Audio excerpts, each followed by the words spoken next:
the hero of this story. Right. And that is the neighbor of one of the suspects. Charles Ramsey is the hero. He's seen as a hero around the world. He is the person who rescued Amanda Berry yesterday. The man, you've been seeing him on TV for the last 12 hours.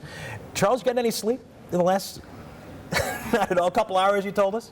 Man, yeah, about two. About two. About two, just because you want to go to sleep because in your heart you know you've done a good deed, but since those kids were next door to me, it's hard to sleep. Sure.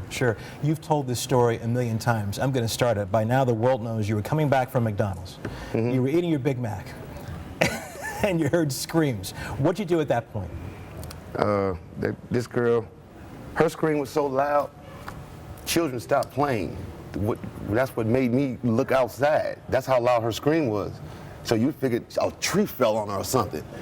And I went outside and I looked, and she was just kicking the door, and I look and I know there's no woman that's supposed to my knowledge, that lives next door. And like I said on the interview last night, I said, well, that ain't right. That's a white girl. There's no white family that lives here. Mm-hmm. So maybe that was his girlfriend. So I did what I had to do. She said, help me out. I want to get out of here. So that's why I said I thought it was a domestic dispute. And keep in mind, I know Ariel. I didn't know Ariel had a girlfriend. That's why I couldn't understand how you got in the house in the first place. Wouldn't he bring you here?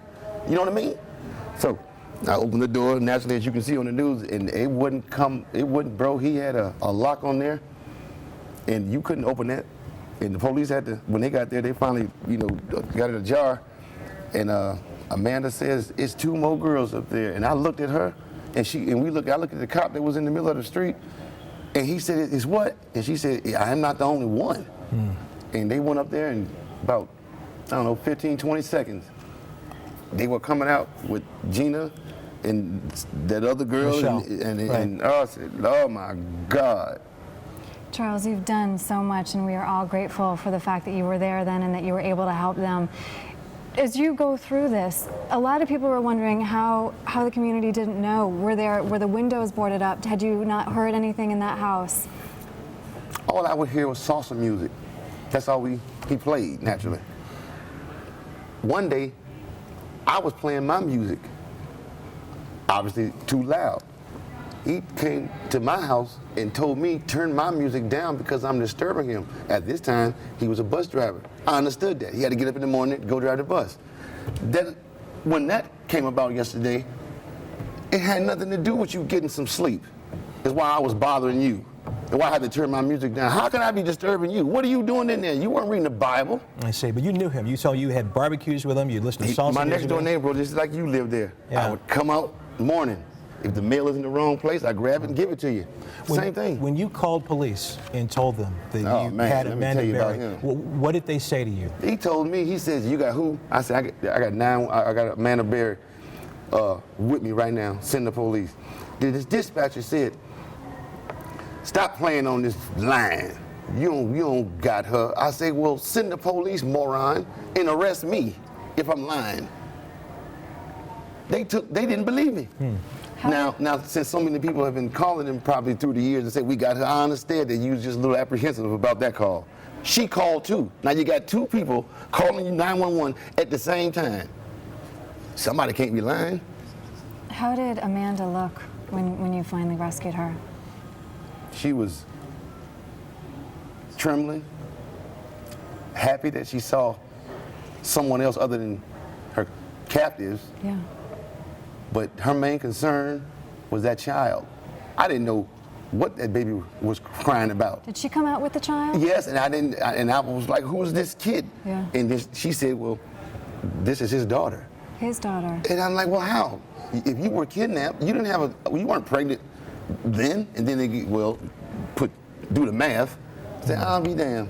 Well, it's okay. That's all right. I want to point out that police have not yet confirmed that is, in fact, Ariel Castro's daughter, but you said, Charles, that's what you heard yesterday. That's what Amanda told me, That's what Amanda told you. Okay. I asked her, I said, why is this child crying for her daddy? Who's her daddy? And she said, Ariel. Let me ask you this. You touched on this earlier. Has it sunk in just how much attention you're getting? As Aaron was pointing out earlier, you're trending on Twitter The world is talking about what you did. Your name is all over the place. It's hashtag Chuck Ramsey everywhere. Do you have any idea of the attention that you're getting around the world right now? I don't even want it, nor looking for it, bro. That's why when they keep saying I'm a hero, let me tell you something. I'm American, and I'm a human being. I'm just like you. I work for a living. There was a woman in distress. So why turn your back on that? My father would have whooped the hell out of me if he had found out that I was cowered out. See, you tough in these bars, but you won't. You beat a woman, but you won't help one out. And you're a man, huh? No, I'm the definition of a man, bro. Were you ever concerned that Ariel would come back? Were you concerned at all for his Yes, safety? only because I was doing something that I had no business doing, which was prying his door open on his property. So he had every right to, get in some type of altercation with me because I'm on private property. Even though I'm doing a good deed, you're still on my property. You understand what I'm saying? Sure. So I was thinking about him, but at the time, and I got, I wish you'd bring my squad with me. I got an entourage. He's got an entourage. So we weren't worried about Ariel anyway. That's why I told the police, if we had known about this, you would have never got that call.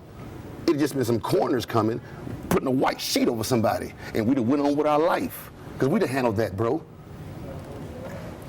Another question that we've been wondering is whether the family or police ever went door to door in that neighborhood asking questions about, whether you had seen Amanda or Gina or any of the other missing girls. Honey, I've been living on that street for a year. I'm from the east side, Richmond Heights. So I've been watching this coverage ever since it came out. You know what I mean? Yeah. So as I'm hearing, as I'm in the neighborhood, that they did their supposedly thorough duty, and then it just stopped. But then I'm hearing you got social workers that actually went to this house, knocked on the door, but they couldn't get in, so they just stopped going. You, as you said, you have an entourage, and your manager over there is saying you have to leave. But let me ask you one last question before you go. You talked about you're not a hero. You were doing what you had to do. No, bro. Knowing what you did, knowing the attention that you're getting, knowing how grateful people are that because of you, these ladies are now free. How do you feel today? Oh, I'm all right. I want to get my hands on him, and then I'll be all right. Put me in the Fed over there with him, and I'll be all right. Other than that, it is what it is, bro. God's smiling on somebody, you know what I mean? Yeah. All right. Hey, Chuck, thanks, man. Oh, yeah. We appreciate it. Oh, yeah. Really appreciate it. Yeah, thanks Good for luck to making you. time. You too, bro. All right.